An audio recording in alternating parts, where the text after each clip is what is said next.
Guys, it's Karen and I'm here to talk about borage oil. This one I've got is the Ordinary Skincare Borage Oil. I'm not sure if I'm going to title this the Ordinary or Ingredient Spotlight because it's a bit of both really. There's not a lot of borage products out there to talk about, so I'm mostly focused on this one, and this is the only one I've tried, but I am telling you everything about the ingredient. So borage oil is also known as starflower oil, but its official name is Borage, I've forgotten it, Borage officinalis, that's it, Borage officinalis. And it's a plant that is native to Syria, and the oil is used, the leaves are used, and the flower is used. And the appeal of borage oil is its very, very high concentration of GLA, or gamma linoleic acid, I think it is, but we'll call it GLA. It has higher levels than evening primrose oil or blackcurrant seed oil, which are other oils that were used for the GLA content. And GLA is something that's thought to be anti-inflammatory, is kind of the primary benefit from it, but there is a whole list of claims. GLA is also omega-6. It is an omega-6 fatty acid. Let me tell you the things that it is claimed that borage oil is good for. There is a lot. This is all internally though. This is all taking starflower oil. I don't know why, but they seem to call it borage oil if it's skincare and starflower oil if you're taking it as a capsule.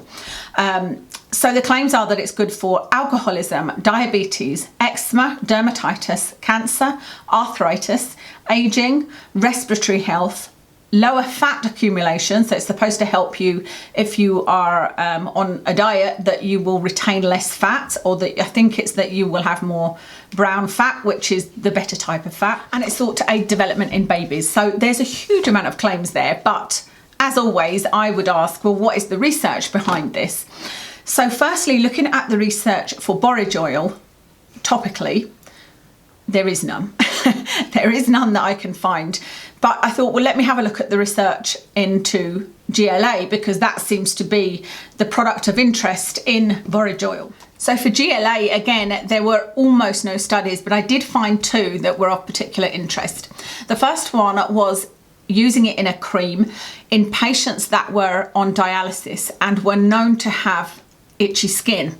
So dialysis causes itching of the skin, and this cream was used in a clinical study to see if it helped, and it did. So it has been shown to be an anti-itch cream. The other study I found was in children, and what they did was give them vests that were lined with GLA. So this oil was against their eczema prone skin, and the results were that it did help. The ones that were wearing the vest with the actual product on, the eczema did improve. So there is some proof that it improves itching, and it improves in the eczema, and it did improve the itching, and it also took the inflammation down a little bit. And then there was an animal test in mice that showed using the oil caused less transepidermal water loss. So that means more moisture, and it was also shown to be anti-inflammatory. So there is some research there, but obviously, as with everything, there's more needed, but the research is promising. The research for taking it as starflower oil was a lot more abundant, and that was really interesting because one of the first studies I came across was starflower oil in the use of canine atopy, so canine allergies such as what Watson has. And so I'm now giving him starflower oil, and I'm also taking it myself because there was, I can't remember which part of my health problems it would work for, but I bought some starflower oil and I'm giving it to myself and Watson. There's a lot of studies that suggest it's something really good to take. So I was straight off to Holland and Barrett and buying some, but they're huge capsules. I'm going to see today if I can buy any smaller capsules. I don't mind smaller capsules and taking more to get the same amount, you know, rather than this one humongous capsule. Or one other thing I found that's of interest is a patent application for this product as an anti-irritant when used with retinoids and acids. So I thought that was really interesting. So I think that would be a great way of using it, because that's how I've used it myself and had great results. So that's all the research. How did I find it? I find it a beautiful oil. I would say it's somewhere, it's a lot like the rosehip oil. I don't know whether you'll even get any idea of what this is like as an oil from seeing it like that, but it's like the rosehip oil maybe, but I would say it's somewhere between the argan oil and the marula oil. And I say that because I really like the argan oil from the Ordinary.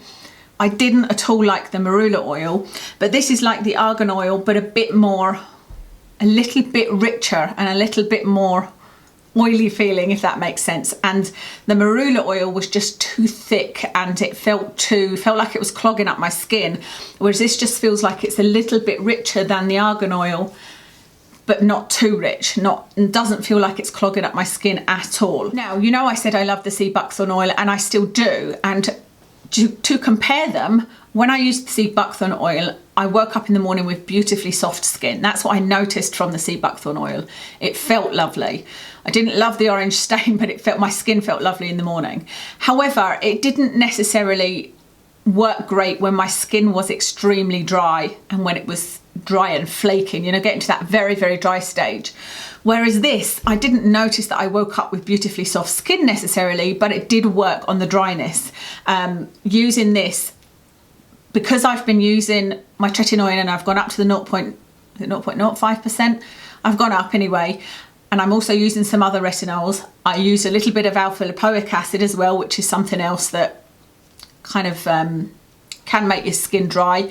And I also use the AHA BHA mask from the Ordinary, and I left it on for too long and I put it too close to my eyes, and it was just a disaster. My skin was extremely dry and peeling. This healed it. This is the thing that worked on it, I would say. So I found that I did try the sea buckthorn, but this is the one that just felt like it was really soothing it and really rehydrating my skin. So that's been my experience of it. So I've used it ever since. And I would say out of all of the oils I've used, this would probably be, yeah, this would be my favourite. I do like the sea buckthorn, but I must admit it was a bit of a pain with the orange going all over the pillows constantly. So this is my new favourite oil from the Ordinary. So this one from the Ordinary is £9. It's cold pressed and it is organic. Borage oil, like many others, is unstable. There are some reports out there that it's stable, but it's typically thought to have a shelf life of about 3 months. But I did read one, I think it was a blog that also sold products, and they were saying they had ordered some and within 2 weeks it had gone rancid, and so they no longer sold it, or they sold it in a new format or something like that. But it is something that is unstable. Mine seems to be fine so far. I've probably had it 4 or 5, 6 weeks, something like that, and it seems to be fine so far. And the only other one I could find was by Naissance. And I've used their rosehip oil, which is lovely, but they don't state that it's cold pressed. I think on the borage oil they say it's organic, and the prices are varying. It's on eBay, I think, for £11.99. It's on Amazon for, I think, about the same price, and it may be on another website for a lower price, but I'm not really sure how that works. I would say go for the Ordinary one, unless you have anything specifically against the Ordinary. This is a wonderful one to choose. There's no scent to this one. I did read somebody say there was a not very nice scent, but I can't smell anything other than maybe a slight dusty smell. But I do find that these products from the Ordinary vary in their smell. You know, like I've had 2 of the same product and one's been stronger than the other. And I also know that we all smell things differently, so I don't think there's anything strong smelling in here that's going to put anybody off. What was the other thing I was going to tell you? I was just going to say I don't think it's caused these lumps, because although I've been using this when these lumps have come up, I'd been using it for a good week before that, and these didn't come up. And this kind of thing will come up pretty quickly. It's not something that will come up over time, if that makes sense. It's something that I've used in the last couple of days, and I just can't think what that would be.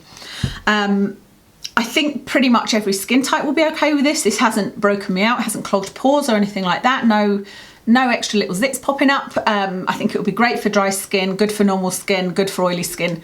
Yeah, I can't see any skin it wouldn't work for. But I think the people that will most benefit are those that have got dry, irritated skin. And if you're using retinoids and any kind of, you know, alpha hydroxy acids, BHAs, etc., this would be great to kind of counteract that and use it afterwards. So you can tell I love this. I told you that anyway, didn't I, in my other little favourites videos. Let me know what you think. I've not heard much talk in general about the sea buckthorn oil or the borage oil, but then I've not really been looking. So let me know what you think and which is your favourite oil from the Ordinary.